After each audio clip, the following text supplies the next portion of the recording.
رمضان كريم على حضراتكم وكل عام وأنتم بخير. أهلا بكم في حلقة جديدة من المدرج، أولى حلقتنا في الشهر الكريم. بإذن الله بنوعد حضراتكم بشهر مليان طاقة وصحة وكورة حماسية زي ما عودناكم. النهاردة بقى هنغطي كل أحداث الدوري والكاس، وهنحلل آخر المباريات ونشوف مين اللي رفع علينا الضغط ومين اللي محتاج يصحصح في الملعب. الدوري دخل في مرحلة سخونة ونتائج بتقلب الجدول، يعني النتائج بقت حاجة مفرحة جدا. فرق بتتفوق وفي فرق تانية ما زالت تحت ضغط كبير. النهاردة معانا صراع قمة وصحوة بعض الفرق في الدوري والمباراة بعد الفرق في الدوري. للمباراة الثالثة على المباراة الثالثة على التوالي الاتحاد الاسكندري، اللي واضح انه دخل فترة صحوة قوية في الدوري.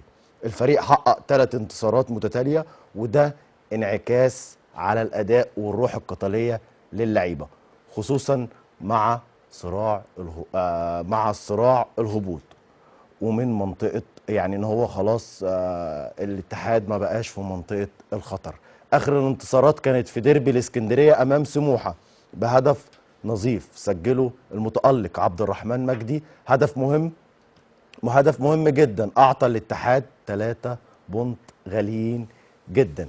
كمان قبلها فوز خارج الارض على الطلائع 0-1، وقبلها انتصار نظيف على حرس الحدود 2-1. الارقام بتقول ان الاتحاد سجل 4 اهداف في اخر 3 مباريات، والاهم انه حافظ على شباكه نظيفه في ال3 ماتشات، وده دليل على تنظيم الدفاع اللي عامله الكابتن تامر. الاتحاد وصل 17 نقطه وبدأ يتحرك للامام في جدول الدوري، والاهم ان الجماهير شايفه ان الفريق بيرجع تدريجيا لمستواه. لو الفريق حافظ على الروح دي، ممكن نشوف زعيم الصغر بعيدا تماما عن منطقه الخضر. ماشي، سيبك بقى، سيبك بالكلام ده كله.